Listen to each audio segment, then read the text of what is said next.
Genesis chapter 3. The man and woman sin. The serpent was the shrewdest of all the wild animals the Lord God had made. One day he asked the woman, "Did God really say you must not eat from the fruit of any tree in the garden?" "Of course we may eat from the fruit from the trees in the garden," the woman replied. "It's only the fruit from the tree in the middle of the garden that we're not allowed to eat. God said, 'You must not eat it or even touch it. If you do, you will die.'" "You won't die," the serpent replied to the woman. "God knows that your eyes will be opened as soon as you eat it, and you will be like God, knowing both good and evil."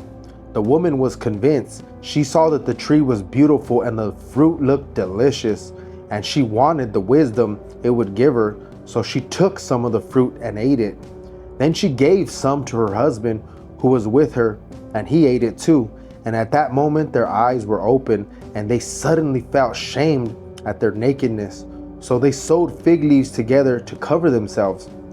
When the cool evening breeze were blowing, the man and his wife heard the Lord God walking about the garden. So they hid from the Lord God amongst the trees. Then the Lord God called to the man, "Where are you?" He replied, "I heard you walking in the garden, so I hid. I was afraid because I was naked." "Who told you you were walking naked?" the Lord asked. "Have you eaten from the tree whose fruit I command you not to eat?"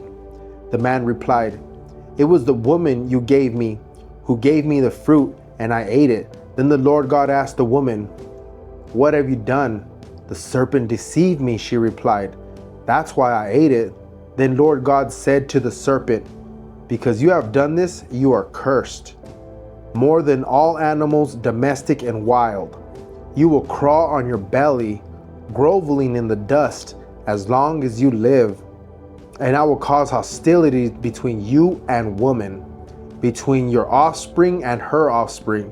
He will strike your head, and you will strike his heel." Then he said to woman, "I will sharpen the pain of your pregnancy, and in pain you will give birth. And you will desire to control your husband, but he will rule over you." And to the man he said, "Since you listened to your wife and you ate from the tree whose fruits I commanded you not to eat, the ground is cursed because of you. All your life you will struggle to scratch a living from it. I will grow thorns and thistles for you, though you will eat of its grains. By the sweat of your brow you will have food to eat, until you return to the ground from which you were made. For you were made from dust, and dust you will return." Paradise lost God's judgment. Then the man Adam named his wife Eve, because she would be the mother of all who lived. And the Lord God made clothes from the animal skins from Adam and his wife. Then the Lord God said, "Look, the human beings have become like us, knowing both good and evil. What if they reach out and take fruit from the tree of life and eat it? Then they will live forever." So the Lord God banished him from the Garden of Eden, and he sent Adam out to cultivate the grounds from which he had been made.